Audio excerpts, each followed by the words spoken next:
Alright everyone, it's time for Occult Literature, video number 289, Telling Fortunes by Tea Leaves, 139 pages, so it's an intermediate read. Very well done work, actually, overall. Link in the description to my edition of this work on Amazon. Second and third links are to my books blogs. They go in the divination and fortune-telling category, of course. It's got about a dozen other works. Mostly they're like oracle systems and dream interpretation. This is the only one that I've got on tea leaf reading. Although the Universal Fortune Teller from 1790, it does contain a short section on tea leaf reading. This is an early example of a more exhaustive work. It's from the 20s. It's about half encyclopedic. About 70 pages of the content is just the different shapes and meanings.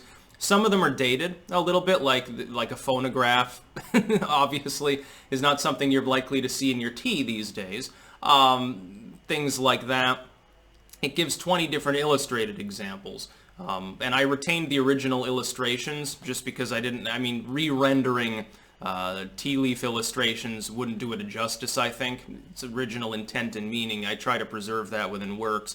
And also it gives a little bit of a backstory sort of on the tradition itself of tea leaf reading. And also there's something called the Nelros cup, which is a cup specifically designed for tea leaf reading, and it has the zodiacal symbols inside the cup. It's meant to be rather shallow and rather wide to give a greater spread that the tea leaves can be on. And you can actually get these still today. Apparently they're quite popular. I never knew this existed, to tell the truth. I'm thinking about getting one because I do enjoy a spot of tea. And by the way, and here's something people need to understand. If you're doing tea leaf reading, you're doing it with loose tea. Some people appear to believe that a tea bag will result in this. Maybe if you open the tea bag up and pour the contents in the kettle. But if you're making tea like the new-fashioned way, you're not really doing tea leaf reading. There's a little bit of sediment at the bottom. That's not tea leaves, so to speak. You have to use loose tea. Go to your co-op. They've probably got 20 or 30 different flavors at a minimum. And it's dirt cheap, by the way, buying in bulk at a co-op. And it's so much better. It's so much fresher and everything. I mean, just trust me on this one. Find a blend that you like and then drink millions of gallons of it. Disclaimer, that's not medical advice. But I mean, tea is something that pretty much everyone drinks. Tea and coffee, and with coffee, I mean, you could read the grounds in the coffee, brewing it in an old tin kettle or something like that. I guess you could probably do that. Maybe some entrepreneur in the United States should popularize reading the coffee grounds as a fortune-telling method, and then they should become rich by doing that. Just remember who gave you the advice if you do. Semi-joking. But it is a good book. Again, mostly encyclopedic. 20 illustrations, examples of different fortunes that can be told.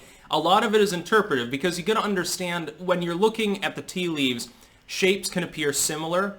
For example, the face might also roughly resemble a chicken or an egg or something like that. There's a little bit of wiggle room that's used by people who use this method. So it's not necessarily as strictly useful, in my opinion, as dream interpretation.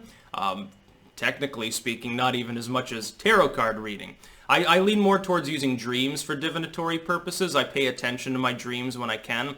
But this is a fun method, number one. It's entertaining. Number two, what's better than drinking tea anyway, if it's a good tea? You know, you're sitting there on a cold day, you're having a cup, you might as well read your tea leaves. And it, of course, admonishes you that there's got to be sort of a pre-agreed upon length of time that the fortune is meant to apply to. Like, you can't just say, well, I hate this fortune, I'm going to have another cup of tea. That nullifies the results. You can't do that. You're reading it for the day or for the year in general or something, and that's sort of how you do it. Again, link in the description of my edition of this work on Amazon. Highly recommended for anyone that's interested in fortune telling. This would be one of the better works on tea leaf reading that I've encountered, including most of the modern ones. Modern interpretations aside, of course, because now there are things you might see a computer in the tea leaves. There's obviously no entry for that here. Second and third links to my books, blogs as well. There are divination sections on them both. That's about all. Peace out.